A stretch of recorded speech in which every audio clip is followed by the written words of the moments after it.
The garage smelled of rust and oil, thick and clinging as though it remembered every hand that had touched its tools. Alex's flashlight trembled in his grip, casting a narrow beam over old bicycles, stacked boxes, and the red toolbox in the far corner. He hadn't come here for the toolbox. He'd just been retrieving a forgotten extension cord, but something about its presence made him pause. A faint scraping sound echoed from the shadowed shelves behind him. He froze. The air felt heavier, denser, as if the night itself pressed against his chest. He bent down, brushing dust from the toolbox.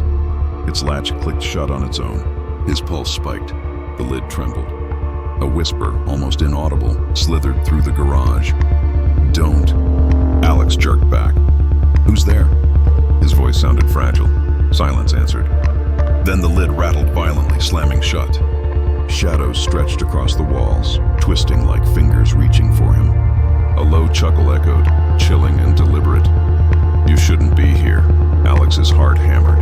The garage, once mundane, now felt alive, watching, waiting, patient. And somehow, he knew the toolbox had been waiting for him all along. Alex had never considered himself superstitious. A quiet, practical man in his late 20s, he preferred spreadsheets to ghost stories and light bulbs to candlelight. But as he stood in the garage, the weak beam of his flashlight trembling across the walls, he felt a creeping, inexplicable dread. The garage had always been messy, tools scattered haphazardly, boxes stacked like miniature towers, spiderwebs clinging to corners. But tonight it seemed different.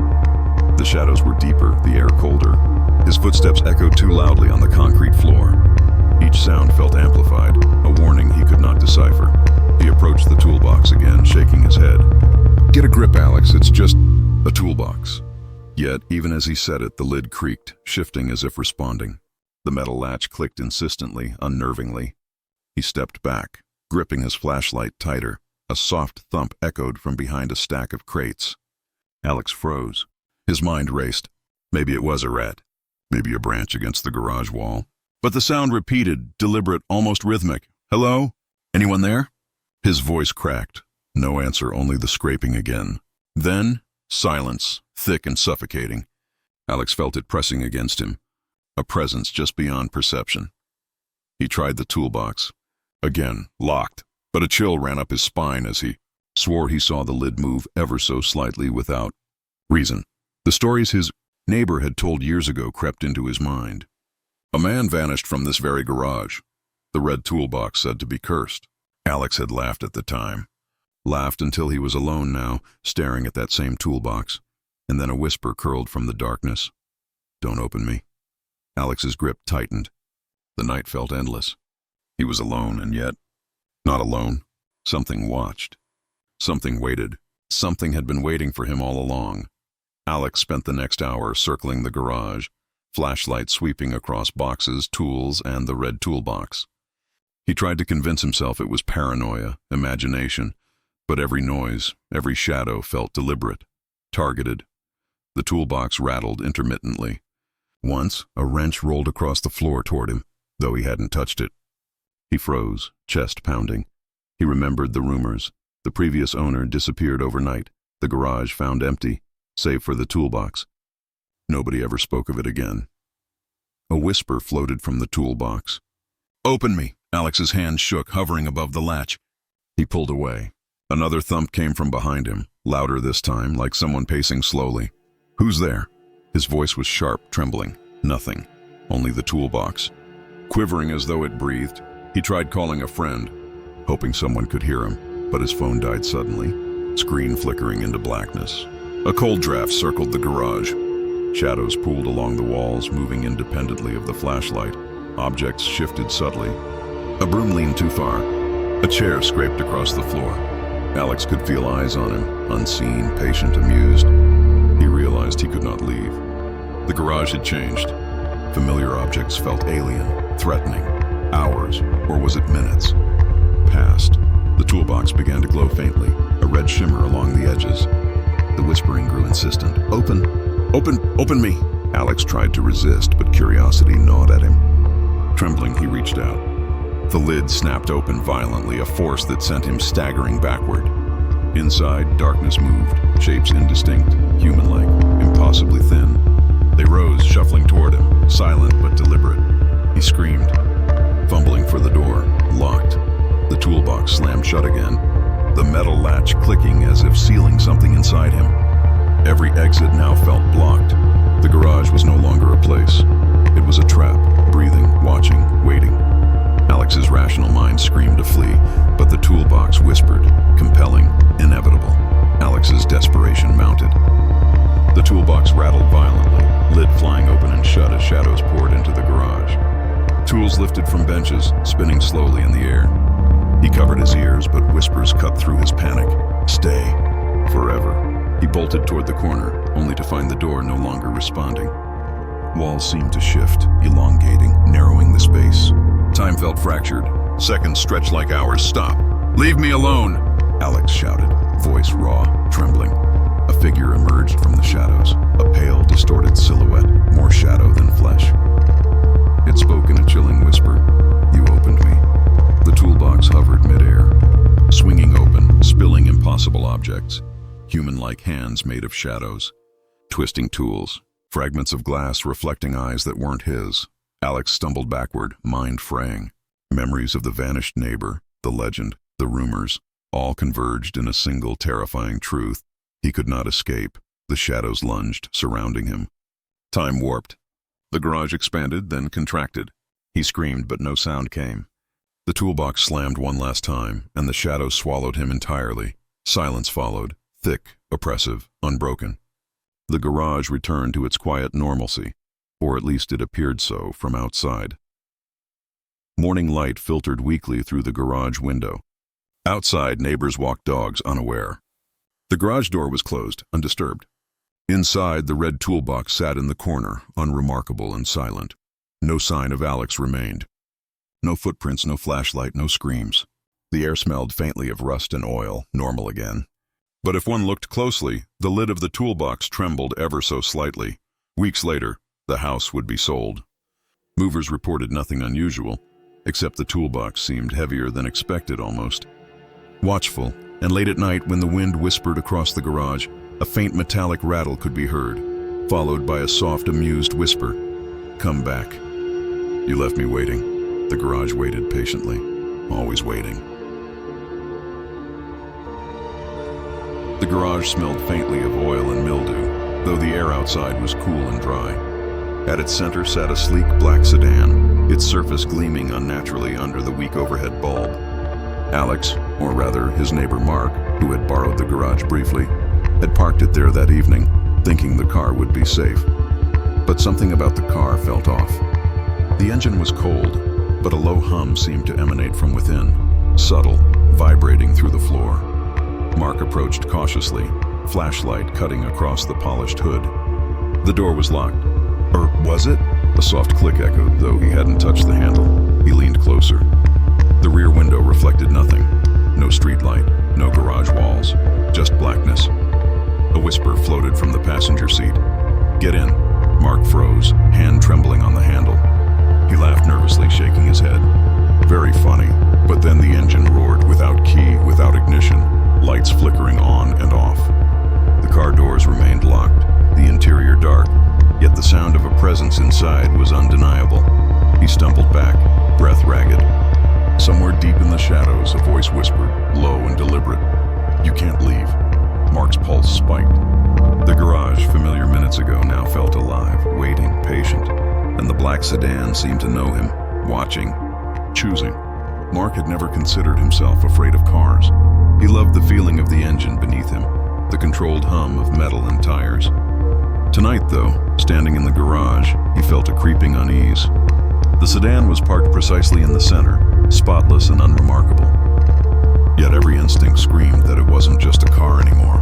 He stepped closer, flashlight shaking. The bulb above flickered, casting elongated shadows across the concrete floor. Something about the reflections in the car's black windows was wrong. He couldn't see the interior properly. The reflections distorted, and for a moment he thought he saw a face staring back at him, pale, expressionless. He shook his head. It's just the glass. A faint thump came from the rear of the garage. He spun, flashlight catching stacks of boxes, tools, and old tires, but nothing moved. Yet the thump came again, deliberate, rhythmic, Impossible. Okay, this isn't funny anymore, he muttered, checking his phone. Dead. No signal. No battery, though it had been full minutes ago. The car's engine hummed again, low, insistent. Mark swore he heard breathing from the driver's seat. Who's in there? His voice was sharp, breaking. No answer. Only the hum. He remembered the stories. The previous owner had vanished. The sedan had belonged to him. People whispered the man was involved in a crime and then disappeared. The car was never sold. It seemed to choose its next owner, patiently waiting. Mark stepped closer. The driver's side window rattled. The whisper came again, unmistakable. Get in. A cold draft circled the garage. He wanted to run, but the garage door refused to budge. Familiar objects now felt alien, threatening. The sedan waited. And Mark realized with a creeping dread that tonight it had chosen him. Mark tried to rationalize everything. Maybe it was the stress from work. Maybe a friend had rigged the garage with speakers. But the more he observed, the less sense it made. The black sedan sat quietly, but alive. Lights flickered inside the car.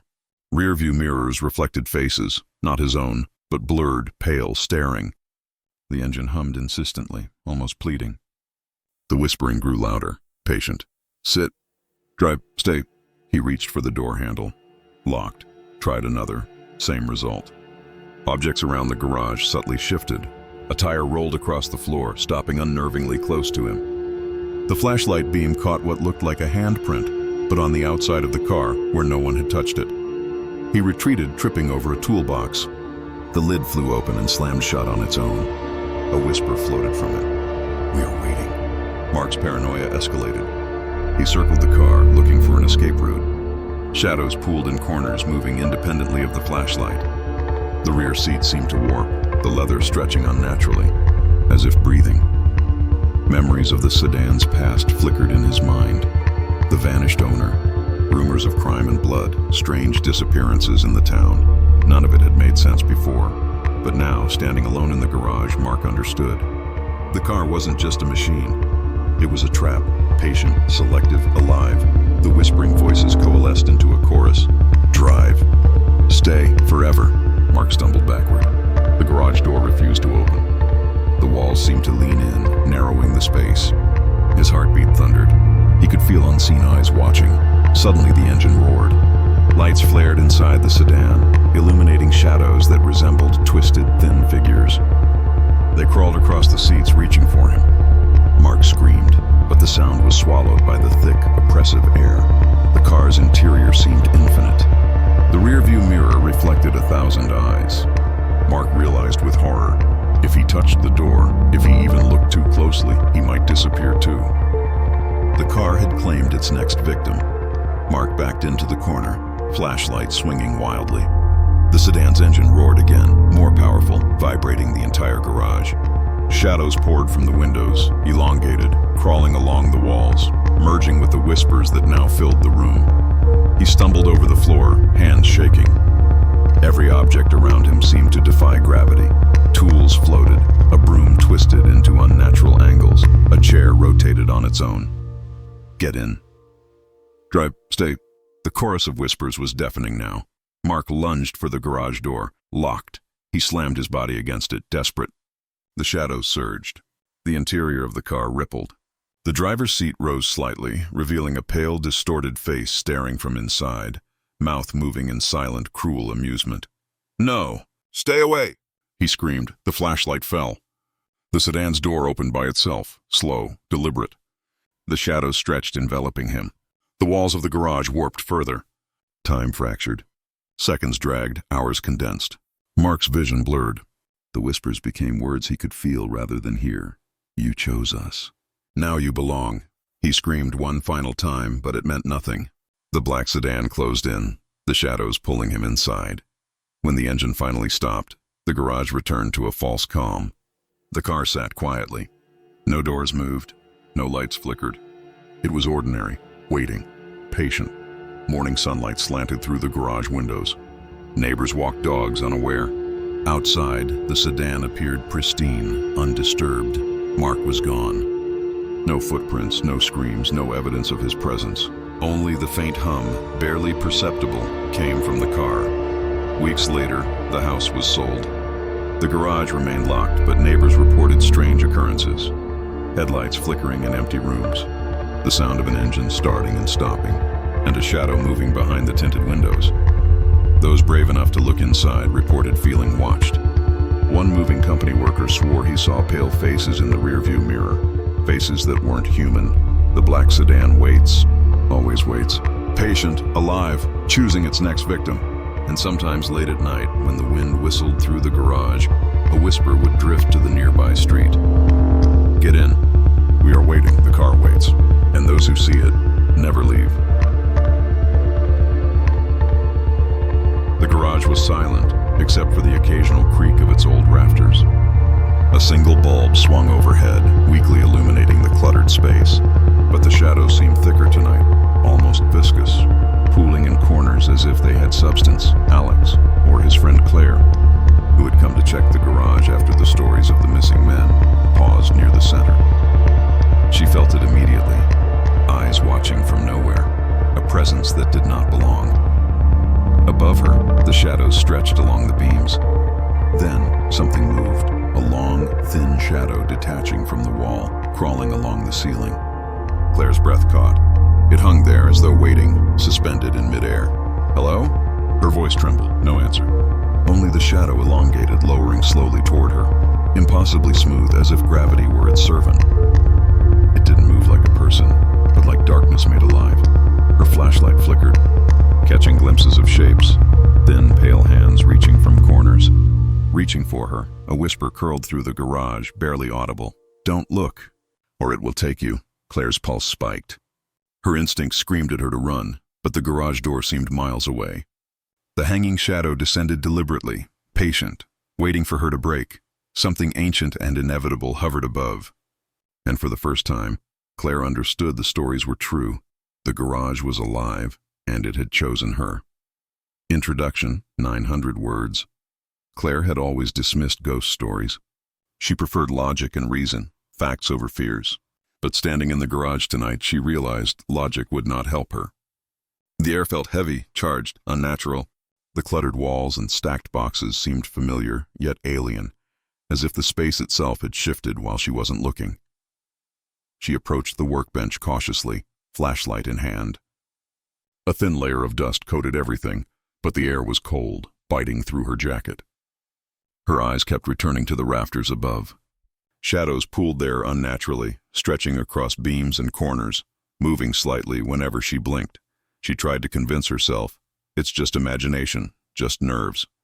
But the first sign appeared, a long shadow slowly separating from the wall near the ceiling. It elongated, curling down like a rope of darkness. Claire froze. Her pulse thundered. The shadow hovered, suspended, waiting for her reaction. She whispered, "It's not real. I'm imagining it." A low, deliberate creak echoed from above. The shadow twitched, lowering further. The faint smell of mildew intensified, mixed with something metallic, like old blood or rusted iron. Her flashlight flickered, cutting the beam, leaving her in near darkness.